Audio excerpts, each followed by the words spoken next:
Before I tell you what happened in Aokigahara Forest, I need you to do something. Drop a comment telling me where you're watching from and what time it is. Hit that like button if forests at night terrify you. And subscribe because what I'm about to tell you will make you understand why some places have earned their reputation. Now, let me take you back to March 2018, when 6 Marines crashed in Japan's suicide forest, and only 2 of us made it out. My name is Sergeant David Carter, United States Marine Corps. And this is the true story of what happened during Operation Rising Sun, a joint training exercise with the Japanese self-defense force that went catastrophically wrong. It started as a routine mission. 6 Marines, 1 Japanese liaison officer, a simple helicopter transport from Camp Fuji to a training facility near Mount Fuji. Should have been a 30-minute flight. Should have been the easiest day of the entire 2-week exercise. The team was solid. I was the ranking NCO. Corporal James Martinez was our communications specialist, 26 years old, veteran of 2 deployments. Lance Corporal Sarah Williams was our medic, 23, sharp as hell, saved 3 lives in Afghanistan. Private First Class Daniel Chen was our youngest Marine, 21, eager to prove himself. Private First Class Marcus Lopez was our heavy weapons guy, built like a tank, gentle giant personality. And Staff Sergeant Michael Cole, our most experienced Marine, 32, 3 tours, seen everything. Our Japanese liaison was Lieutenant Takeshi Yamamoto, JSDF. He was there to facilitate communication, help with cultural navigation, make sure we didn't accidentally insult anyone or violate any local customs. Good guy, spoke perfect English, had trained with U.S. forces before. The helicopter was a CH-53 Sea Stallion. Big Bird. Reliable. Pilot was Captain Richards. Co-pilot was Lieutenant Morrison. Both experienced. Both had hundreds of flight hours in Japan. We lifted off from Camp Fuji at 0900 hours. Clear sky. Good visibility. Temperature was about 50 degrees. Early spring in Japan. Cherry blossoms were just starting to bloom. Beautiful country. I'd been stationed here for 6 months and still wasn't used to how beautiful it was. The flight started normal. We were cruising at about 5,000 feet, following the standard flight path around Mount Fuji. The volcano was incredible. Snow-capped peak. Absolutely massive. Sacred to the Japanese. I understood why. Lieutenant Yamamoto was telling us about the area, about the history, about the cultural significance of the mountain. Mount Fuji is more than just a volcano to Japanese people, Yamamoto said. It is a spiritual place. Many people climb it every year. It is considered a pilgrimage, a journey of the soul. Sounds beautiful, Williams said. Maybe we can climb it before we rotate back to the States. Yamamoto smiled. Perhaps, though you should know, the area around Mount Fuji is not all beautiful. There is a forest at the base, Aokigahara. It has another name, Jukai, the Sea of Trees, but most people call it something else, the Suicide Forest. That got our attention. We all looked at him. Suicide Forest? Martinez asked. Why? Yamamoto's expression grew serious, sad. Because hundreds of people go there to die every year. It is one of the most popular suicide locations in the world. People go into the forest and they do not come back. The trees are so dense, the forest is so quiet that you can walk 20 meters from a path and become completely lost. The volcanic rock beneath makes compasses unreliable. People wander until they give up, until they decide to end it. Jesus, Lopez muttered, that's dark. It is a place of great sadness, Yamamoto said. The Japanese government has placed signs at every entrance. Signs that say things like, your life is precious, And please consult with the police before you decide. We have patrols, volunteers who search for people. Try to stop them, but many still succeed. The forest keeps them. Keeps them? Chen asked. What do you mean? Yamamoto hesitated, like he wasn't sure he should continue. Then he said, there are stories. Legends. The Japanese believe that the forest is haunted, that the souls of those who die there do not move on. They remain, trapped in the trees, angry, sad, and they call to others. Try to convince them to join, to stay in the forest forever. Ghosts? Williams said. She was skeptical, marine medic, believed in science. You believe that? Yamamoto shrugged.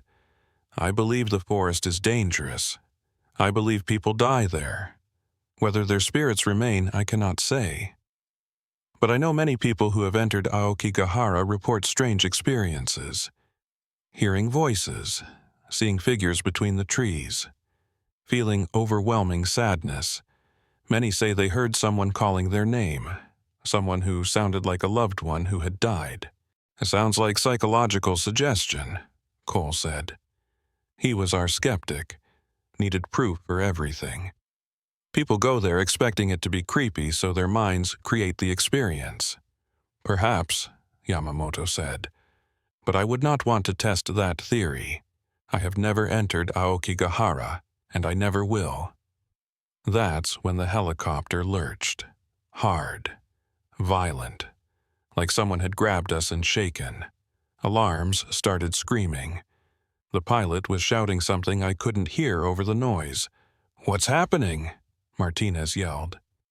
Engine failure, Richards shouted from the cockpit. Both engines, losing altitude. That was impossible.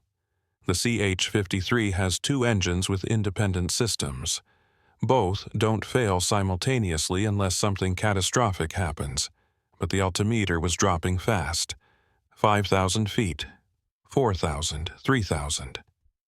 Brace for impact, Richards screamed. Brace, brace, brace. We grabbed whatever we could, strapped in tight. The helicopter was spinning, rotating. We were going down fast, too fast. The ground was rushing up through the windows. I saw trees. So many trees, dense, dark green, covering everything. We were going to crash in the forest, in Aokigahara, in the fucking suicide forest. The last thing I remember before impact was Yamamoto's voice, quiet, almost resigned.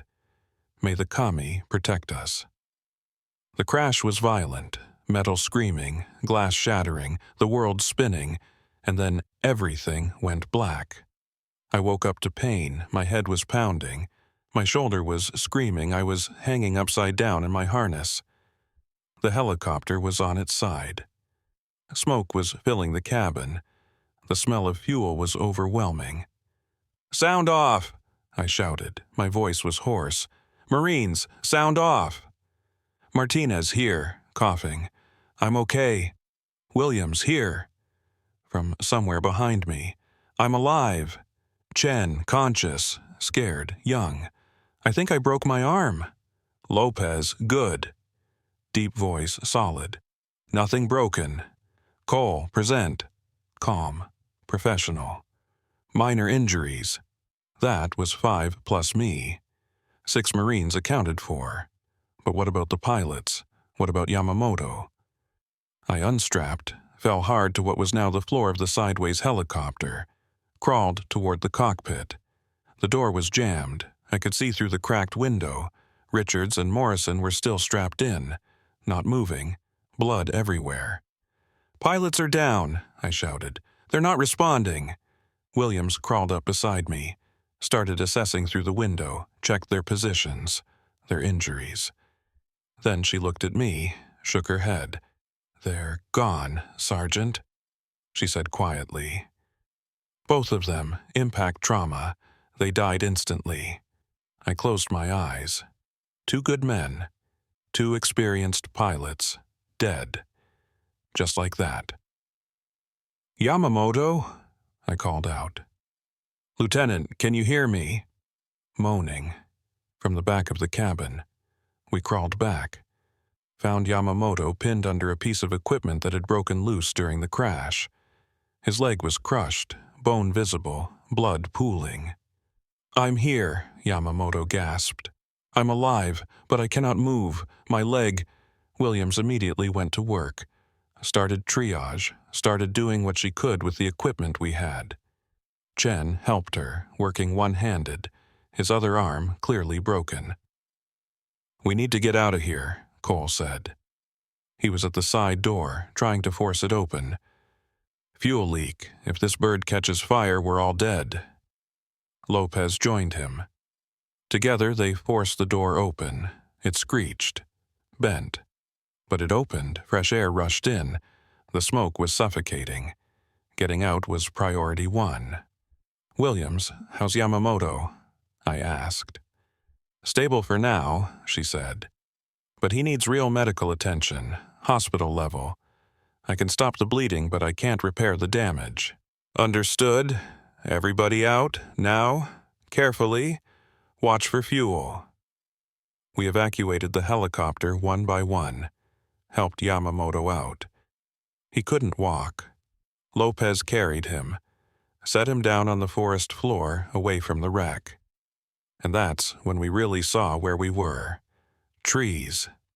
Everywhere. Tall, dense, ancient. The canopy was so thick it blocked most of the sunlight. The forest floor was dark, covered in moss. Twisted roots. Volcanic rock jutting up through the ground. It was absolutely silent. No birds, no insects, no wind, just silence. Oppressive. Unnatural. Like the forest was holding its breath. "Where are we?" Chen asked. His voice was small, scared. Yamamoto looked around, and I saw fear in his eyes, real fear. "Aokigahara," he said quietly. "We crashed in Aokigahara. We are in the suicide forest." "Okay," I said, trying to stay calm, trying to be the leader.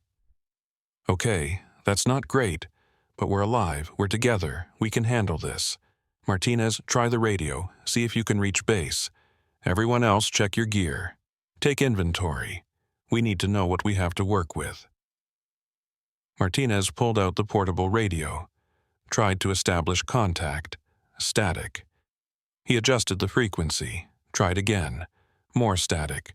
He tried every channel, every frequency we had. Nothing but static.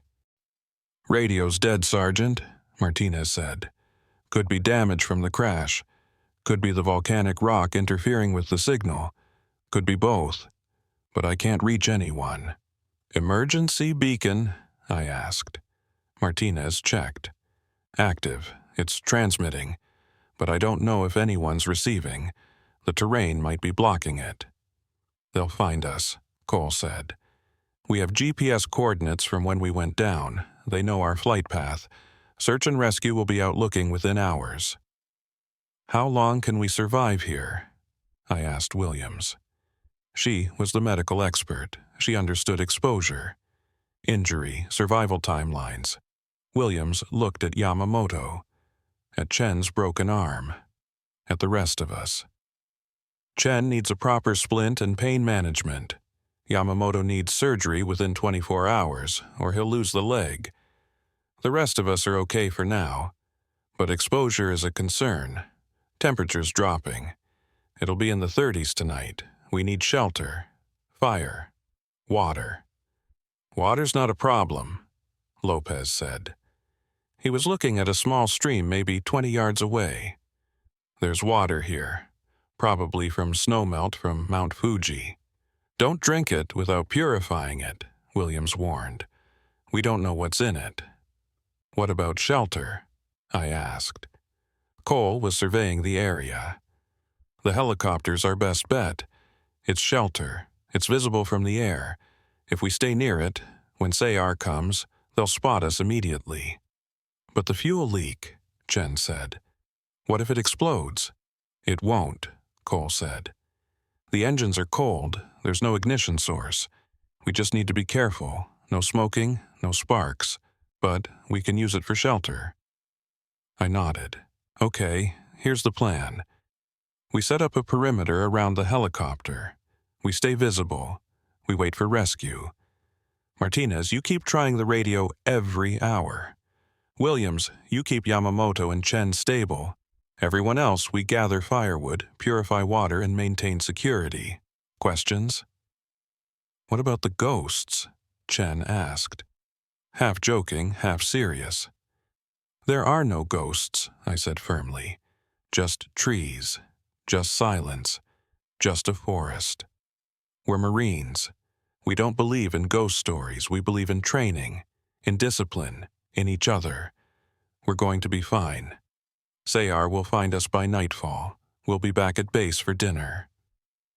But even as I said it, I felt something wrong about this place. The silence was too complete. The darkness was too thick. And somewhere deep in the forest, I swear, I heard something. A voice. Quiet. Distant. Calling a name. My name. Carter, it whispered. David Carter. I spun around. Did you hear that? Everyone looked at me, confused. Hear what, Sergeant? Martinez asked. Someone said my name. They exchanged glances, concerned glances, like they thought I'd hit my head harder than we realized. I don't hear anything, Sergeant, Cole said gently. It's probably just the crash. Adrenaline, your ears ringing, it'll pass. But I heard it. I know I did. Someone in this forest knew my name, and they were calling to me. We set up camp. Used the helicopter as our base. Gathered wood. Started a small fire at a safe distance. Purified water. Williams splinted Chen's arm properly. Made Yamamoto as comfortable as possible. The sun was setting. The forest was getting darker, and the silence was getting heavier, more oppressive. Like something was pressing down on us. Williams kept looking into the trees, nervous, scanning. Do you guys feel that? She asked. Feel what? Lopez said. Like we're being watched, like there's something out there. In the trees. Observing us. It's just the forest, Cole said. It's creepy, sure, but it's just a forest. Trees don't watch people. But Williams wasn't convinced, neither was I, because I felt it too. That sensation, that awareness. Like we weren't alone. As night fell completely, the temperature dropped. We huddled around the fire, took turns keeping watch. The darkness beyond our small circle of firelight was absolute, impenetrable. And in that darkness, I started to see things. Shapes. Moving between the trees. Pale shapes. Like people wearing white clothing, drifting, floating. Never getting closer, never getting farther, just watching. Williams, I whispered, do you see that? She followed my gaze, and I saw her face go pale. Yeah, she breathed. I see it. What is that? Before I could answer, we heard Williams scream. Not our Williams. Another voice, a woman's voice, screaming. Somewhere deep in the forest, terrified, desperate. And then it cut off. Abruptly, unnaturally. Everyone was on their feet, weapons up, searching the darkness. What the fuck was that? Martinez said. Yamamoto was struggling to sit up. Yūrei, he said. His voice was tight with pain and with fear. The spirits. They are here. We need to leave this forest, now, before nightfall is complete. We can't leave, I said. You can't walk. And we need to stay near the helicopter for SAR. Then we will die here, Yamamoto said simply. All of us. Because the Yūrei do not want us to leave. They want us to stay. Forever. That's when Williams stood up. Our Williams, the medic. She had this strange look on her face. Distant, unfocused. like she was listening to something we couldn't hear. "Williams?" I said. "You okay?" "Do you hear that?" she whispered. "It's my sister. She's calling me. She wants me to come find her." "Your sister?" Cole said carefully. "Williams, your sister isn't here. Your sister is back in California." "No," Williams said. She was walking toward the trees, toward the darkness. "She's here. I can hear her. She needs my help. I have to go to her." "Williams, stop!" I shouted. I ran after her, grabbed her arm. "There's nothing out there." She turned to look at me, and her eyes were wrong, glazed, vacant, like she wasn't really seeing me. "She's calling me," Williams said. "I have to go. Let me go, Sergeant, please. She needs me." "Your sister is dead," I said. Harsh, brutal, but necessary. "She died 3 years ago, car accident. I know because you told me. That's not your sister out there, that's something else." For a moment, William's eyes cleared.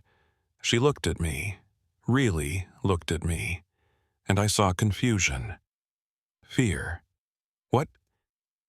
What am I doing? Why am I? And then her eyes glazed over again, and she ripped her arm free from my grip, and she ran into the darkness, into the trees, before any of us could stop her. "Williams!" Cole shouted. "Sarah, come back!" We grabbed flashlights, started after her, but the forest was dense, dark. We couldn't see more than 10 feet ahead. The trees were too thick, the shadows were too deep. We heard her scream, once, sharp, terrified, and then silence. We searched, for hours, calling her name, sweeping with flashlights. But we found nothing, no tracks, no sign. It was like she'd vanished. Just before dawn, Lopez found something. "Sergeant, over here!" We ran to his position. He was standing at the edge of a cliff, a drop of maybe 200 feet, straight down. Volcanic rock at the bottom, sharp, jagged, deadly. And at the bottom, barely visible in the pre-dawn light, was a body. Wearing marine fatigues, not moving. Williams. She'd walked right off the cliff, in the darkness, like she couldn't see it, or didn't care, like something had called her forward and she'd just kept walking. "Oh God," Martinez said. He fell to his knees, started crying. 5 Marines left, 1 already dead, and the Yūrei were just getting started. Because as the sun started to rise, as light began to filter through the trees, I saw them. Clearly this time. Not shapes, not shadows, but figures, dozens of them, hundreds of them, standing between the trees, wearing white burial clothes, with long black hair hanging over their faces, just standing there, watching us, waiting. And I knew that Yamamoto was right. We were trapped in Aokigahara, trapped in the suicide forest. And the spirits that lived here didn't want us to leave. They wanted us to stay, forever. Williams's death changed everything. We were no longer waiting for rescue. We were fighting for survival. And the enemy wasn't something we could shoot, wasn't something we could fight with tactics and training. It was something that lived in our heads, in our fears, in our grief. We couldn't recover William's body. The cliff was too steep, too dangerous. And honestly, we didn't have the time or resources. Yamamoto couldn't move. Chen's arm was broken. We were down to 5 Marines plus 1 wounded JSDF officer, and the sun was setting again. Second night in Aokigahara, and we all knew it was going to be worse than the first. We pulled back to the helicopter, reinforced our perimeter, built up the fire, and we made a rule. Nobody goes anywhere alone. Nobody wanders off. No matter what you see, no matter what you hear, you stay with the group. "I need to say something," Yamamoto said. He was pale, feverish. The leg infection was setting in despite Williams's treatment. "About the Yūrei," about what they do. Tell us, I said. Anything that helps us survive. Yamamoto nodded weakly. Yūrei are spirits of people who died with strong negative emotions. Rage, sorrow, fear. In Aokigahara, they are the spirits of those who took their own lives. They died in despair. And that despair remains. It is all they know, all they feel, and they want others to feel it too. How do they kill? Cole asked. Always tactical, always strategic. They do not kill directly, Yamamoto said. They influence, they whisper, they show you things that make you sad, make you hopeless, make you want to give up. And then, when you are weak, when your will is broken, you do it yourself. You walk off a cliff, you hang yourself from a tree, you give up, just like they did. So they're psychological warfare, Martinez said. They attack the mind. Yes, Yamamoto said. But there is more. If Yūrei touches you, physically touches you, they can drain your life force. Your body temperature drops. Hypothermia sets in, even in warm weather. You freeze from the inside out. Death comes in minutes. How do we fight them? Chen asked. He was scared, young. How do we defend against something like that? You do not, Yamamoto said simply. You survive. You resist. You hold on to your will to live, and you leave the forest as quickly as possible, before they break you. We can't leave, I said. Sayar is looking for us. If we move away from the crash site, they might not find us. If you stay here, they will kill you, Yamamoto said. All of you, one by one, until no one is left. The Yūrei are patient, they have time. You do not. Cole pulled out his compass. We could try to navigate out, head north. That should take us toward the forest edge, toward civilization. He looked at the compass, frowned, tilted it, turned it. That's not right. What? I asked. The compass, it's spinning. It won't settle on north, it's just rotating, slowly, like there's no magnetic north. I pulled out my compass. Same thing, spinning, useless. Martinez checked his, Lopez checked his, all of them spinning, none of them working. The volcanic rock, Yamamoto said. It contains magnetic minerals, natural magnetite. It interferes with compasses, makes navigation almost impossible. That is one reason why people who enter Aokigahara become lost. They cannot tell direction. They wander in circles, until they die. GPS? Martinez suggested. Cole pulled out his GPS unit, turned it on, waited. The screen flickered, showed our position. Then the coordinates started jumping. We were apparently in a dozen different locations simultaneously. The unit couldn't lock on. Terrain interference, Cole said. The forest canopy is too dense. The volcanic rock is too dense. GPS can't get a clear signal. It's as useless as the compasses. So we're lost, Chen said. Even if we try to leave, we can't navigate. We'll just wander until we die. No, I said firmly. We use natural navigation. The sun rises in the east, sets in the west. Mount Fuji is to the north. We can see the peak from clearings. We use landmarks. Streams flow downhill toward the lower elevations. We can follow water out. If the Yūrei let us, Martinez muttered. As night fell completely, the temperature dropped fast. 40s, then 30s. Our breath misted in the flashlight beams, and the Yūrei appeared. Not one or two. Dozens, maybe hundreds, standing between the trees, just beyond the firelight, close enough to see, too far to reach, all of them wearing white burial clothes, all of them with long black hair covering their faces, All of them absolutely motionless, just watching, just waiting. "They're surrounding us," Lopez said. His voice was steady, but I could hear the fear underneath. "They're everywhere." "Don't look at them," Yamamoto warned. "Do not make eye contact. Do not listen if they speak to you. They will try to get inside your head, try to make you feel what they felt, try to make you give up." But it was hard not to look, hard not to see them. They were everywhere, a silent audience, watching our every move. That's when the whispers started. Quiet at first. So quiet I thought I was imagining them, but they got louder. Multiple voices, men, women, children, all whispering, in Japanese, in English, in languages I didn't recognize. "Give up. Stay here. It's easier to stop.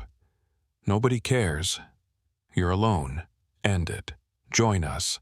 Stay forever." The voices weren't coming from the Yūrei. They were coming from inside my head, like someone was speaking directly into my thoughts, bypassing my ears entirely. "Does anyone else hear that?" I asked. Everyone nodded, all of them hearing the whispers, all of them fighting it. Chen was holding his head. "Make it stop. Please make it stop." "Fight it, Chen," Cole said. "It's not real. It's psychological attack. You're trained for this. Resist." But I could see Chen struggling, see him weakening. The whispers were getting to him, getting to all of us. Martinez suddenly stood up.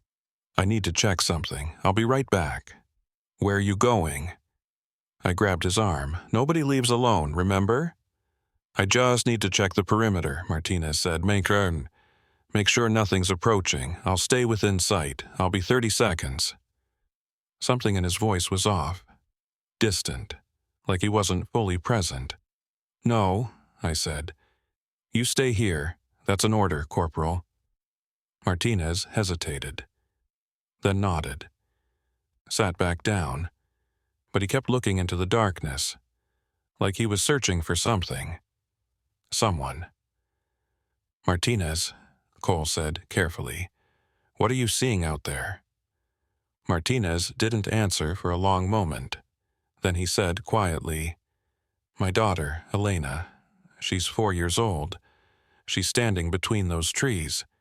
She's crying. She wants her daddy. She wants me to come get her." "Your daughter is in San Diego," I said, "with your wife. She's safe at home. That's not her." "I know that," Martinez said. But his eyes said something different. "I know it's not really her, but she looks so real, and she's scared, and she needs me." "It's the Yūrei," Yamamoto said. "They are showing you what they think will break you, what will make you leave the safety of the fire. Do not go to her. It is a trap." "She's crying," Martinez said. Tears on his face now. "She's so scared. I can't just leave her there." "She's not there," Cole said. "Focus, Martinez. Your daughter is safe. This is enemy action. Psychological warfare. You're trained for this." But training only goes so far. When you see your daughter crying, when you hear her voice calling for you, training doesn't matter. Love matters. And that's what the Yūrei were using against us. Lopez suddenly stood up. "I'm cold," he said. "Really cold. Why is it so cold?" "It's 30 degrees, I said. "It's cold for everyone. Stay by the fire." "No," Lopez said. His voice was strange, slurred. "I'm cold inside. Like my bones are frozen. I can't feel my fingers." I looked at his hands. They were white, bloodless, like all the heat had been drained from them. "Williams," I said. Then I remembered Williams was dead. "Chen! Medical assessment, now!" Chen moved to Lopez, checked his vitals. His eyes went wide. "His core temperature is dropping, fast. He's at 94 degrees. That's moderate hypothermia, but that's impossible." He's been sitting by the fire, he should be warm. Something touched me, Lopez said. His teeth were chattering now. A few minutes ago, I felt something brush my shoulder. Cold. So cold, like ice. I didn't see what it was, but after it touched me, I started getting cold inside. Yūrei, Yamamoto said. One of them touched you. They can drain life force, body heat. You need to warm up immediately, or you will die. We pulled Lopez closer to the fire, wrapped him in everything we had. Emergency blankets, spare clothing, built the fire higher. But his temperature kept dropping, 93 degrees, 92, 91. It's not working, Chen said. The warmth isn't reaching him. It's like his body can't absorb heat anymore. Lopez was shaking violently now, convulsing. His lips were blue. His skin was gray. I'm sorry, he whispered. I didn't mean to let it touch me. I didn't see it. I didn't. His eyes rolled back. His body went rigid, and then still. Chen checked for a pulse, checked for breathing, then looked at me, shook his head. Lopez was dead. Hypothermia. In 30-degree weather. While sitting next to a fire, because something we couldn't see had touched him, had drained the life from his body. 4 Marines left. 2 dead. And the night was just beginning. The Yūrei were getting bolder, closer. I could see them now at the very edge of the firelight. Could see their faces, or where their faces should be. Behind the curtain of black hair there was nothing, just pale skin. No eyes, no mouth, just blank flesh. Like incomplete humans, like unfinished dolls. One of them reached out, a hand emerging from white burial sleeves, pale, slender, reaching toward Chen. He scrambled backward. Stay away from me! Stay away! Feed the fire, Cole shouted. Keep it bright. They don't like the light. We threw more wood on. The flames leaped up, and the Yūrei retreated. Just a few steps, back into the darkness, but they didn't leave. They just watched, waited. Martinez was still staring into the forest. She's still there, he said. Elena, she's stopped crying. Now she's just standing there, looking at me, waiting for me to come. Don't look at her, I said. Look at me. Look at Cole. Look at anything except the forest. But Martinez couldn't stop looking, and I understood why. Because I was seeing things too. My brother, he'd died in Iraq in 2007, and there he was, standing between the trees, in his army uniform, waving at me, smiling, like he wanted me to come say hello. I knew it wasn't real, knew it was the Yūrei, but knowing didn't make it easier, didn't make the pain less, didn't make me want to stay away. We need to move, Cole said. Staying here isn't working. They're going to pick us off one by one.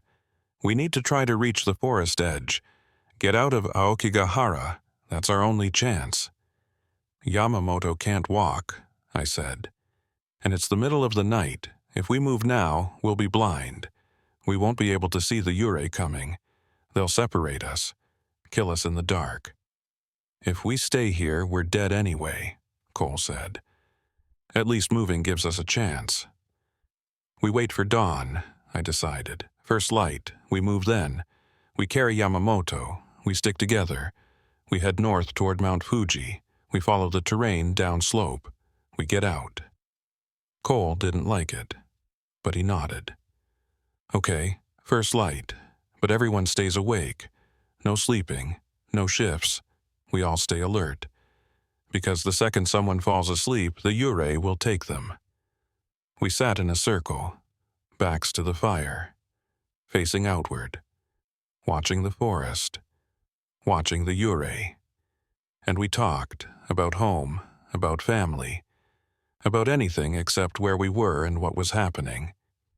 We talked to stay awake, to stay human, to remember we had something to live for. But the whispers never stopped. They were constant now. Hundreds of voices, all telling us to give up, to stop fighting, to join them in the darkness, to end the pain. Chen was the weakest. He was young, injured, scared, and the whispers were getting to him worse than the rest of us. "I can't do this," he said, around 0300 hours. "I can't hold out. They're in my head. They're showing me things. My parents. They're disappointed in me. They're saying I was a mistake, that I should have never been born." "That's not them," I said. "That's the Yūrei. Your parents love you. They're proud of you. Don't listen to the whispers." "But what if they're right?" Chen said, tears streaming down his face. "What if I am a mistake? What if I don't deserve to live?" "You deserve to live," Cole said firmly. "You're a United States Marine. You earned that title. You've got brothers here who would die for you, and we're all getting out of this forest together. You hear me? All of us. Together." Chen nodded, but I could see him breaking, see his will eroding, and I didn't know how to stop it. Yamamoto was fading too. The fever was getting worse. He was delirious, talking to people who weren't there, saying things in Japanese I couldn't understand, but his tone was desperate, pleading, like he was arguing with someone, like someone was trying to convince him of something terrible. Martinez hadn't looked away from the forest in hours. His daughter's illusion was still there, still waiting, still calling to him in a voice only he could hear. "She's asking why I won't come," Martinez said. "She's asking if I don't love her anymore, if I don't want to be her daddy." "You are her daddy," I said. "And she needs you to survive this. To come home, to be there for her birthday next month, remember? She's turning 5. You promised her a party, a princess party." "A princess party," Martinez repeated, like he was trying to hold on to that memory, trying to use it as an anchor. "Yeah, she wants to be Elsa from Frozen. She watches that movie every day." "Then you need to get home to see it," I said. "You need to survive this, for her." Martinez nodded. But his eyes never left the forest, never left the illusion of his daughter. Dawn came slowly, painfully, the darkness gradually lightening to gray, and as the sun rose the Yūrei faded. Slowly, reluctantly, like they didn't want to leave, but they retreated into the shadows, into the deep places where the sunlight couldn't reach. We'd survived the second night. 4 Marines, 1 wounded Japanese officer, 3 already dead. But we all knew the truth. We couldn't survive another night. The next sunset would be our last. We had to get out of Aokigahara before darkness fell again. Or we'd join Williams and Lopez, join the hundreds of others who had entered this forest and never left. "Everyone up," I said. "We move now. We don't stop. We don't rest. We get out or we die trying." We fashioned a stretcher for Yamamoto from branches and our poncho liners. Cole and I would carry him. Martinez, Chen would walk point and rear guard. We left everything we couldn't carry, left the helicopter, left our security, left our hope of rescue, because staying meant death, and moving meant maybe, possibly, we had a chance. We entered the forest, the real forest, away from the crash site, into the sea of trees, and the silence swallowed us whole. The Yūrei were still there. I could feel them, watching, following, waiting for one of us to fall behind, to stumble, to give up, and I knew that before this day was over, more of us would die. I just hoped I wouldn't be one of them. The forest during the day was different from the forest at night, but not better, not safer, just different. The darkness was replaced by an oppressive green twilight that filtered through the dense canopy. The Yūrei were less visible, but we could feel them. Following, watching, waiting. We moved in a tight formation. Cole and I carrying Yamamoto on the makeshift stretcher. Martinez on point, leading us north based on the position of the sun when we could see it through breaks in the canopy. Chen bringing up the rear, his broken arm splinted and useless, his good hand holding his sidearm. The terrain was brutal. Volcanic rock everywhere, twisted roots that grabbed at our boots, moss-covered stones that were slippery and treacherous. We were making maybe half a mile an hour. At that rate, it would take days to reach the forest edge. And we didn't have days. We had hours, until sunset, until the Yūrei could hunt us again with impunity. Yamamoto was getting worse. The fever had spiked. He was barely conscious. Muttering in Japanese, his wounded leg was swollen, infected. Even if we got him out today, he'd probably lose the leg. If we didn't get him out today, he'd lose his life. "Water break," I called out. We'd been walking for 3 hours. Everyone was exhausted, dehydrated, running on adrenaline and fear. We set down the stretcher, drank from our canteens. The water was almost gone. We'd need to refill from a stream soon. Hope it was safe. Hope it wouldn't make us sick. Chen collapsed against a tree. His face was pale, drawn. "I can't do this, Sergeant," he said. "I can't keep going. Everything hurts. My arm, my legs, my head, and the voices won't stop. They're always there, always whispering." "I know," I said. "I hear them too. We all do. But you have to push through. We're Marines. We don't quit. We adapt. We overcome. We survive." "Williams didn't survive," Chen said. "Lopez didn't survive. We're next. We're all going to die in this forest, just like everyone else who comes here." "No," Cole said firmly. "We're not dying here. We're getting out, today, before nightfall, and you're coming with us. That's not a request, Private. That's an order." Chen nodded weakly, but I could see it in his eyes. He'd already given up. The whispers had broken him. It was just a matter of time before he did something fatal, walked off a cliff like Williams, gave up like the Yūrei wanted.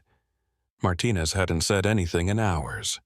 He just walked, eyes forward, moving mechanically, like his body was present but his mind was somewhere else, somewhere with his daughter, with the illusion the Yūrei had created. "Martinez," I said, "talk to me. Tell me what you're thinking." "I'm thinking Elena is still back there," Martinez said. His voice was flat, empty. "I left her. She was crying and I left her. What kind of father does that?"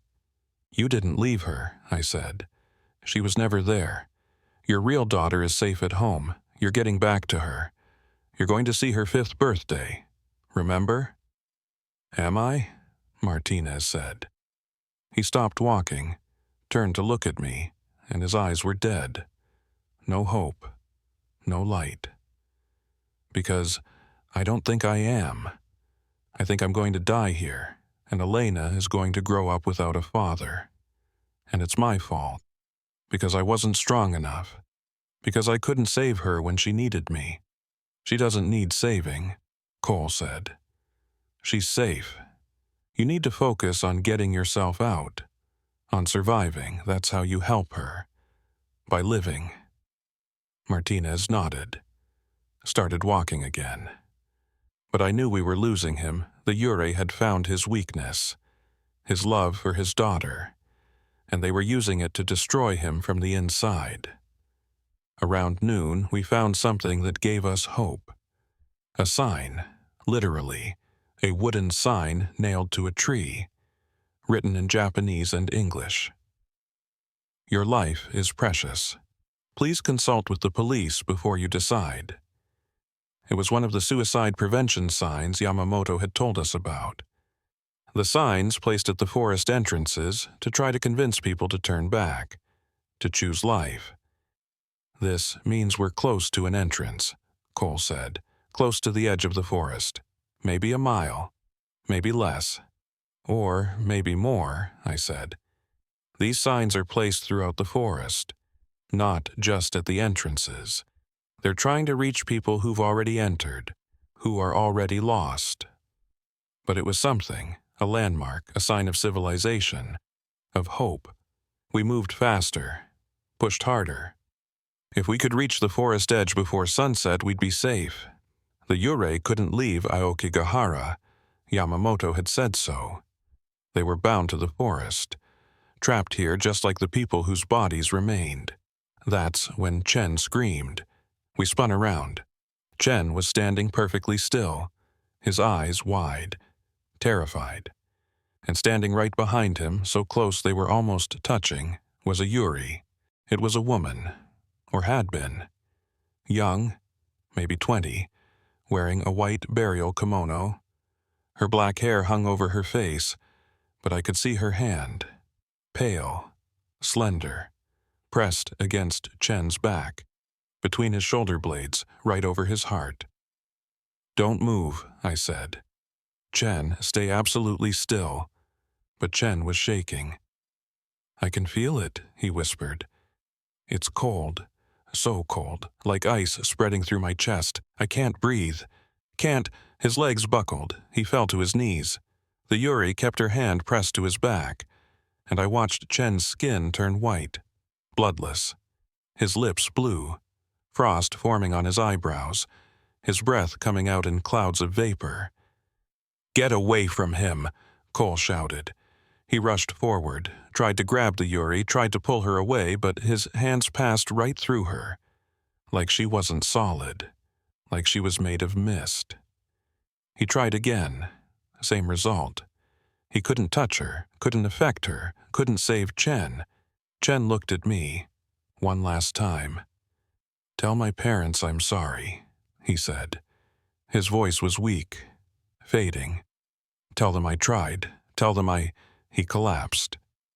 Face down in the moss, the Yūrei removed her hand, looked at us, and even though I couldn't see her face, I felt her smile, felt her satisfaction.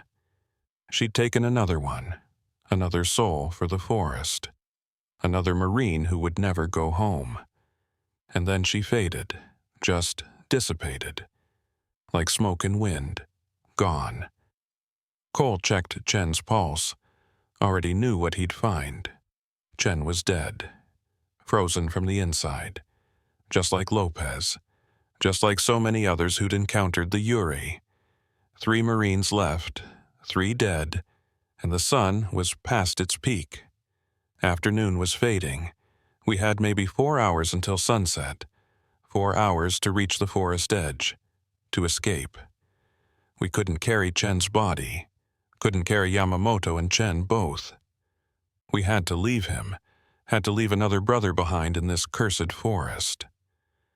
I took his dog tags, his wallet, his personal effects, things his family would want, things that would prove he'd been here, that he'd fought, that he'd died a Marine. We kept moving, Cole and I carrying Yamamoto, Martinez walking point. But Martinez was barely functional now. He kept stopping, looking around, like he was searching for something. Someone. "She's here," Martinez said. "Elena, she's close. I can feel her. She needs me." "Martinez, focus," I said. "There's no one here except us. You're seeing things. The Yūrei are messing with your head." "No," Martinez said. "She's real. She's right there. Look, can't you see her?" He was pointing at a clearing ahead. I looked, saw nothing. Just trees, just shadows. But Martinez saw something, his daughter. The illusion that had been haunting him for 2 days. "She's hurt," Martinez said. He started walking faster, toward the clearing. "She fell. She's bleeding. I need to help her." "Martinez, stop!" Cole shouted. "There's nothing there." But Martinez wasn't listening anymore. He started running. Toward the clearing, toward the illusion. We tried to follow, but we were carrying Yamamoto. We couldn't move fast enough. Martinez reached the clearing, and he stopped. Just stood there, looking down at something we couldn't see. "Elena," he said softly. "Baby, it's okay. Daddy's here. Daddy's going to take care of you." He knelt down, reached out, like he was picking up a child, cradling her, comforting her. "It's okay," he whispered. "Don't cry. Daddy's here. Daddy's got you. You're safe now." And then he just sat there, in the clearing, holding nothing, talking to no one, rocking back and forth, comforting a child who didn't exist. We reached him, set down Yamamoto. I put my hand on Martinez's shoulder. "James, she's not there. You need to let her go. You need to come with us. We need to move." Martinez looked up at me, tears streaming down his face. "But she's hurt. She needs me. I can't leave her. She's not real," I said, as gently as I could. "Your real daughter is safe. This is the Yūrei. They're showing you what they think will break you. Don't let them win." Martinez looked down at his empty arms, and for a moment I saw clarity in his eyes, saw him realize, saw him understand. "Oh God," he said, "what am I doing? What's happening to me?" "The forest is getting to you," Cole said. "But you can fight it. You're stronger than this. We need you. Carter and I can't carry Yamamoto and defend ourselves. We need you mobile. We need you functional." Martinez nodded, wiped his eyes, started to stand up, and then he froze. "Do you hear that?" he whispered. "Hear what?" I asked. "Music, a music box. Elena's music box, the one in her room. It plays when she goes to sleep. It's playing right now, which means she's close, which means I am close to her." "Martinez, there's no music box," I said. "There's no music. It's the Yūrei. It's not real." But Martinez was listening to something we couldn't hear, and he was smiling, a soft, sad smile. "She's safe," he said. "I can hear her laughing. She's okay. She's happy, and she wants me to come play with her." "James, no," I said. "Don't listen to it. Fight it." "I'm tired of fighting," Martinez said. "I'm tired of being scared. I'm tired of running, and she's right there, my little girl. All I have to do is go to her. All I have to do is stop fighting. Stop running. Just stop." He stood up, started walking, away from us, deeper into the forest, following the music we couldn't hear, following the daughter who wasn't there. "Martinez!" Cole shouted. "Get back here. That's an order." But Martinez kept walking, and he was singing a lullaby, the same one his daughter loved. "You are my sunshine, my only sunshine. You make me happy when skies are gray." And then he was gone, vanished between the trees. We tried to follow, but Yamamoto was dying. We couldn't leave him, couldn't chase Martinez and carry Yamamoto both. We had to choose, and we chose Yamamoto, because he couldn't save himself, because Martinez had made his choice, had given up, had let the Yūrei win. 2 Marines left, 4 dead, and the sun was setting. Fast. We pushed on, desperate now, racing against the dying light. Cole and I trading off carrying Yamamoto, moving as fast as we could, which wasn't fast enough. The forest seemed to stretch on forever. Every direction looked the same. Trees, rocks, moss, no landmarks, no signs, No indication we were getting closer to the edge. Yamamoto woke up around 1700 hours, looked around, delirious, feverish. "Where are the others?" he asked in Japanese, then in English. "Where are your Marines?" "Gone," I said. "They're gone. It's just us now. Cole and me. We're getting you out." Yamamoto laughed, a bitter, broken sound. "You cannot get out. The forest does not let go. It has claimed your brothers. It will claim you too. And me. We are all going to die here." "No," I said. "We're not dying. We're close. I can feel it. We're close to the edge." "You have been close for hours," Yamamoto said. "But you are no closer now than when you started. That is what Aokigahara does. It tricks you, makes you think you are making progress, but you are only going deeper, deeper into the sea of trees, until you cannot find your way back." "He's delirious," Cole said.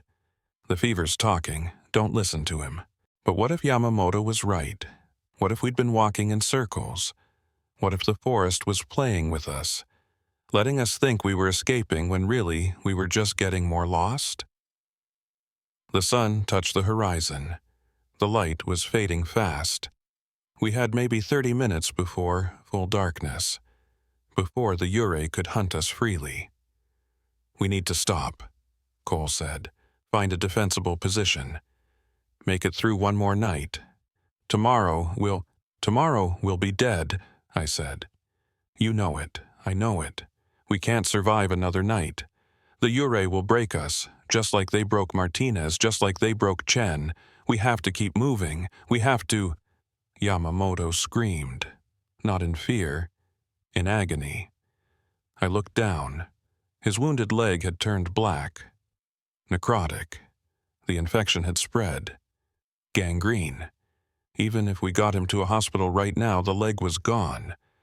And based on how the black was spreading, so was he. "Leave me," Yamamoto said. "I am dying. I slow you down. Take Cole. Run.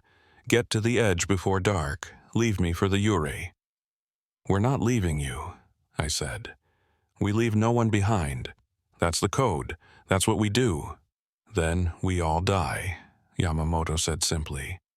"Because I cannot walk. You cannot carry me and move fast enough. The sun is setting, and the Yūrei are coming." I could see them already, appearing between the trees. More than before, dozens, hundreds, all of them in white, all of them watching, all of them patient. They knew we were trapped, knew we couldn't escape, knew that when darkness fell, we were theirs. Yamamoto reached into his pocket, pulled out something. A small knife, traditional, ornate. "This is my family's tanto," he said. "Passed down for generations, given to warriors who faced death with honor." "What are you doing?" Cole asked. "Giving you a chance," Yamamoto said. "The Yūrei want us all, but if one of us stays, if one of us gives them what they want, perhaps they will let the others go. Perhaps they will be satisfied." "No," I said. "We're not doing that. We're all getting out, or none of us are." "You are already out," Yamamoto said. He was looking past me, at something behind us. "Turn around, look." I turned, and through the trees maybe 50 yards away, I saw it. A road, a paved road, with a car driving past, with lights, with civilization. The forest edge. We'd reached it. We were almost out. "Go," Yamamoto said. "Run. Before the sun sets completely. Before the Yūrei stop you. Run, and do not look back." "We can carry you," Cole said. 50 yards, we can make it." "You will not make it carrying me," Yamamoto said. "The Yūrei will stop you. They will take all of us. But if I stay, if I give them what they want, you have a chance." He placed the tanto against his stomach. traditional seppuku position. In my culture, this is an honorable death. A death chosen, not forced. The Yūrei took your brothers, but they will not take me. I take myself, and in doing so, I give you your lives. Lieutenant, don't, I said. But Yamamoto was smiling, peaceful, resolved. Tell my family I died with honor. Tell them I saved American brothers. Tell them I did my duty. And then he drove the blade in, quickly, professionally. No hesitation. The wound was mortal, instant. His eyes dimmed, his breathing slowed, and then stopped. The Yūrei converged on his body, dozens of them, surrounding him, claiming him. And in that moment, while they were distracted, Cole grabbed my arm. Run, now. We ran. The last 2 Marines, leaving 4 brothers and 1 Japanese officer behind, running toward the road, toward the forest edge, toward freedom. The Yūrei realized what was happening, started to follow, to chase, but the sun had set, and in the twilight we could see the barrier, the edge of Aokigahara, where the forest ended and the world began. We crossed it, burst out of the trees onto the paved road, and the Yūrei stopped, right at the tree line. Unable or unwilling to follow, they stood there, dozens of them, watching us, waiting. We'd made it. 2 out of 6. Cole and me. We'd escaped the suicide forest. But as I stood there, gasping, looking back at those pale figures in white, I knew the truth. We hadn't really escaped. Part of us would always be in that forest. With Williams and Lopez and Chen, with Martinez, with Yamamoto. Part of us would always hear the whispers, always see the illusions, always feel the cold touch of the Yūrei. We'd survived Aokigahara, but we'd never truly leave. We stood on that road for maybe 5 minutes, just breathing, just existing outside the forest. The Yūrei were still there, right at the tree line, dozens of pale figures in white, watching us, unable to cross the barrier, unable to follow, but waiting, always waiting, in case we were foolish enough to go back. A car drove past, an elderly Japanese couple. They saw us. 2 American Marines in torn uniforms, covered in dirt and blood, staring at the forest. They stopped. The old man rolled down his window, said something in Japanese. "Do you speak English?" Cole asked. His voice was hoarse, raw. "Little bit," the old man said. "You okay? You need help?" "We need police," I said. "And ambulance and military. We crashed in the forest 3 days ago. Our team is gone." The old man's eyes widened. He looked at the forest, at the tree line. At the Yūrei we could see, but he couldn't, then back at us. And I saw understanding in his face. He knew. He knew what happened to people who went into Aokigahara. He'd lived near it his whole life. He'd seen people go in, seen the lucky ones come out, seen the unlucky ones never return. "I call police now," he said. He pulled out his cell phone, made the call, spoke rapidly in Japanese, gave our location, gave a description, and within 10 minutes we heard sirens, police cars, ambulances, fire trucks, all converging on our position. The first responders were professional, efficient. They wrapped us in blankets, checked our vitals, asked questions in broken English. We answered as best we could. Helicopter crash. Lost in forest. 6 Marines went in, 2 came out, the others were dead. Bodies still in the forest, need recovery teams. They took us to a hospital in Fujiyoshida, the closest city to Aokigahara. We were dehydrated, hypothermic, suffering from exposure and exhaustion, but alive. They put us in beds, gave us IV fluids, warm blankets, food, safety. And we couldn't stop shaking, couldn't stop looking at the windows, couldn't stop hearing the whispers. Even there, in the hospital, surrounded by people and light and life, the Yūrei felt close, like they were right outside, waiting, watching. The military arrived within hours. Lieutenant Colonel Harrison from Camp Fuji. He came to our hospital room with 2 MPs and a stenographer.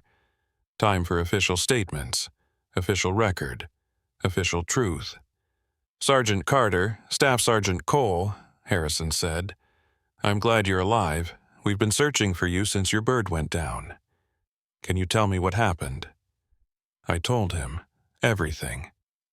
The crash, Williams walking off a cliff, Lopez freezing to death by the fire, Chen touched by something and dying of hypothermia, Martinez seeing his daughter, Yamamoto's sacrifice, the Yūrei, the spirits, the whispers, all of it.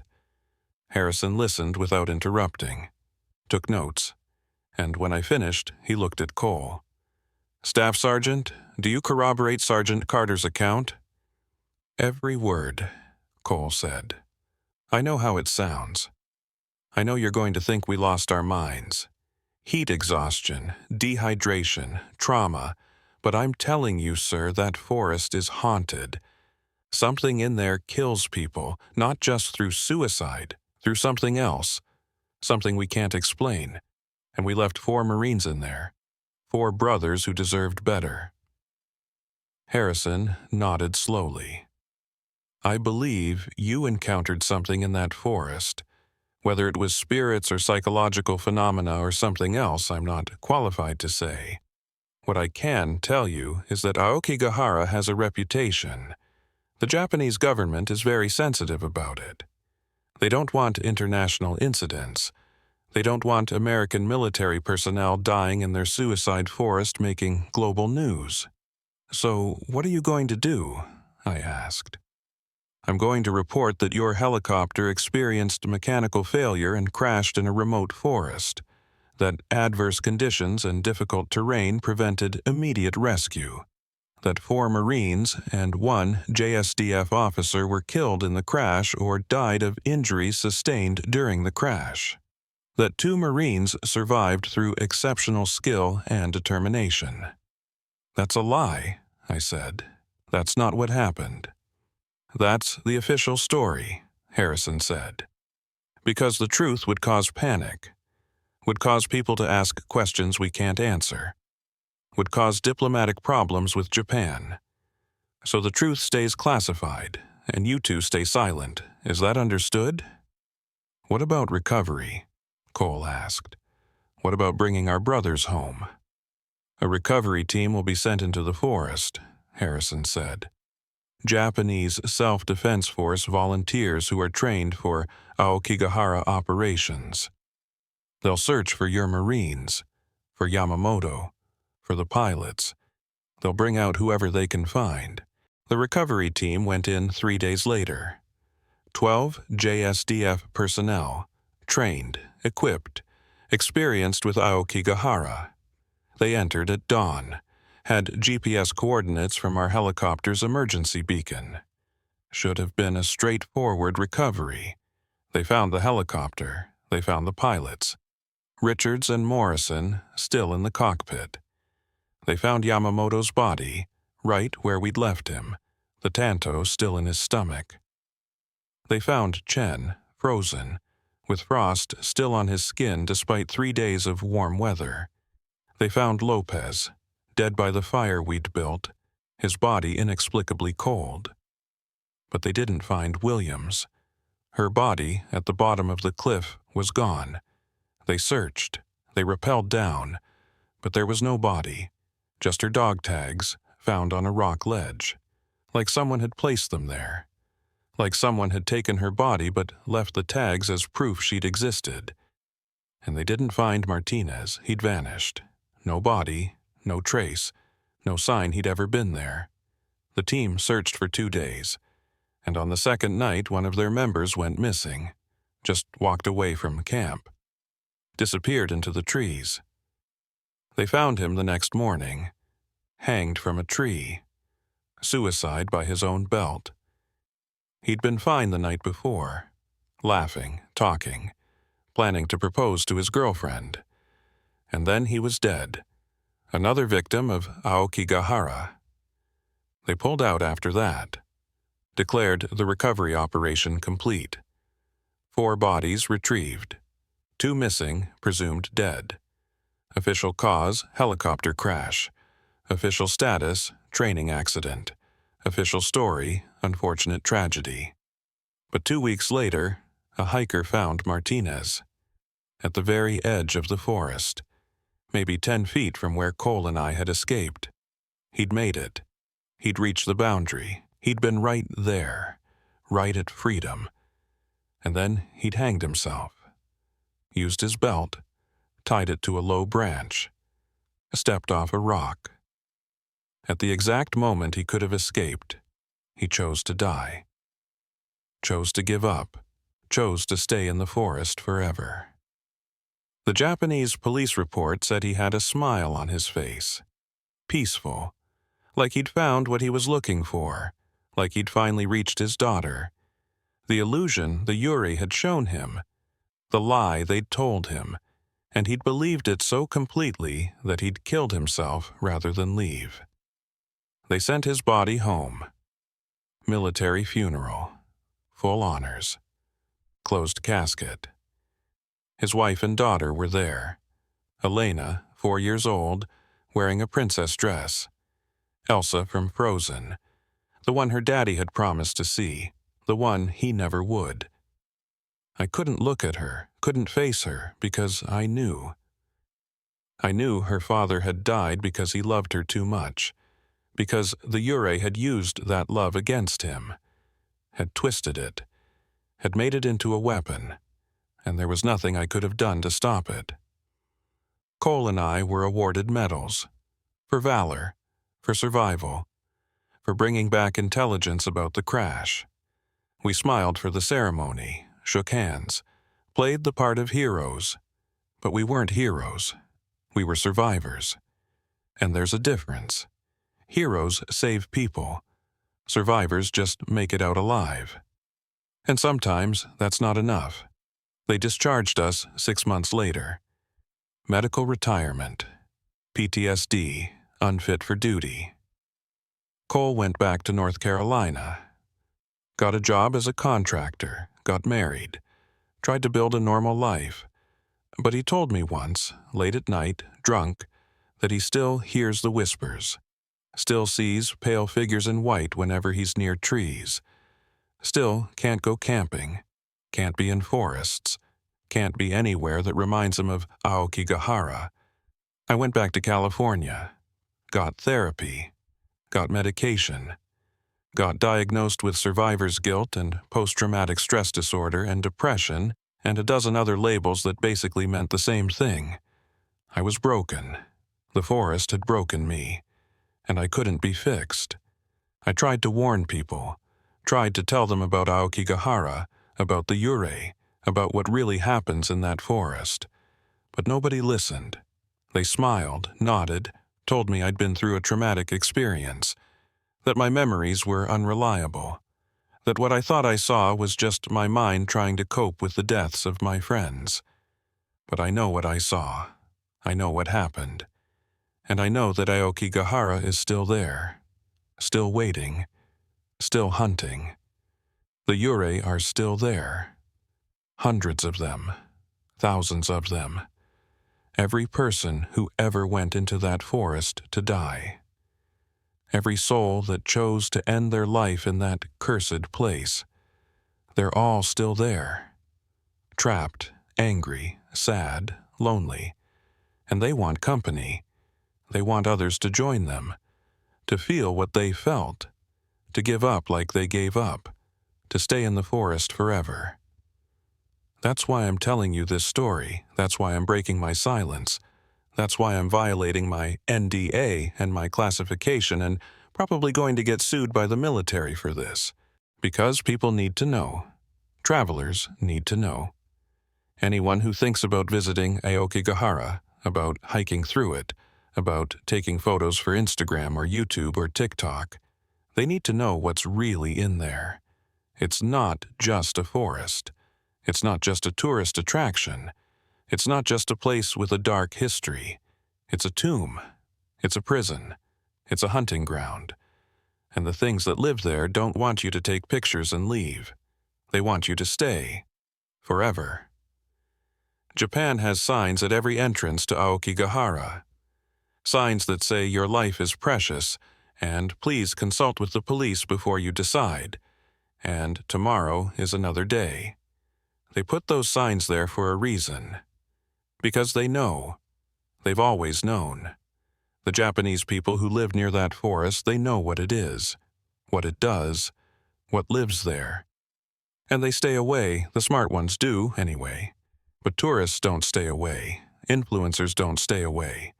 People looking for thrills and scares and content, they go in. They walk into that forest with their cameras and their phones and their confidence. And some of them come back, and some of them don't. And the ones who don't come back, they're not all suicides. They're not all people who went in planning to die. Some of them are people like Williams, like Lopez, like Chen, like Martinez. People who encountered something in that forest. Something that broke them. Something that convinced them death was better than life. Something that whispered and showed illusions and drained the warmth from their bodies until they had nothing left to fight with. The Yūrei, the spirits, the ghosts, the souls. Whatever you want to call them, they're real. And they're hungry. And they're patient. And they're waiting. If you ever find yourself near Aokigahara, near the suicide forest, near the sea of trees at the base of Mount Fuji, I'm begging you, don't go in. Don't be curious. Don't be brave. Don't think you're different. Don't think you're stronger. Don't think you can handle it. You can't. Nobody can. Not really. Not when the whispers start. Not when you see people you love calling to you from between the trees. Not when the cold touches you and you feel your life draining away. Not when the Yūrei get inside your head and make you feel what they felt. That despair. That hopelessness. That certainty that death is the only escape. Williams was a combat medic. Tough. Skilled. Trained. The Yūrei broke her in one night. Lopez was built like a tank. Gentle giant. Strong. Faithful. The Yūrei killed him in minutes. Chen was young and eager and brave. The Yūrei drained his life in seconds. Martinez was a father, had everything to live for, had a daughter waiting for him. The Yūrei convinced him to die within sight of freedom. Yamamoto was Japanese, understood the culture, respected the spirits, knew the danger. The Yūrei still claimed him in the end. If they could break these people, they can break anyone. They can break you. They can break me. They already have broken me. Because part of me never left that forest. Part of me is still there. Will always be there. With my brothers. With the Yūrei. In the darkness. In the silence. In the whispers. Sometimes, late at night, I hear Martinez singing. You are my sunshine. My only sunshine. You make me happy when skies are gray. And I know he's still in there. Still in Aokigahara. Still with his daughter's illusion. Still convinced he's doing the right thing by staying. By giving up. By choosing death over the pain of living. Sometimes I see Williams, standing in my room, in her white burial clothes, long black hair over her face, just watching me, just waiting, like she wants me to come back, like she wants me to join her, like the forest isn't satisfied with 5, like it wants all 6 of us, wants to complete the set. Sometimes I feel Lopez's cold hand on my shoulder, feel the warmth draining from my body, feel the hypothermia setting in, and I have to remind myself I'm in California. It's 70 degrees. I'm safe. I'm warm. I'm alive. The cold isn't real. The hand isn't real. The Yūrei can't reach me here. But what if I'm wrong? What if they can reach me? What if distance doesn't matter? What if once you've been touched by Aokigahara, once you've heard the whispers, once you've seen the Yūrei, you're marked, forever connected to that forest, forever part of its story? What if I'm already dead and just don't know it yet? What if we never really escaped? These are the questions I live with. The doubts, the fears, the knowledge that 4 of my brothers died because we crashed in the wrong forest. Because we landed in a place where the dead don't rest, where the suffering doesn't end, where the suicide victims remain trapped forever, trying to drag others down with them. Cole called me last week.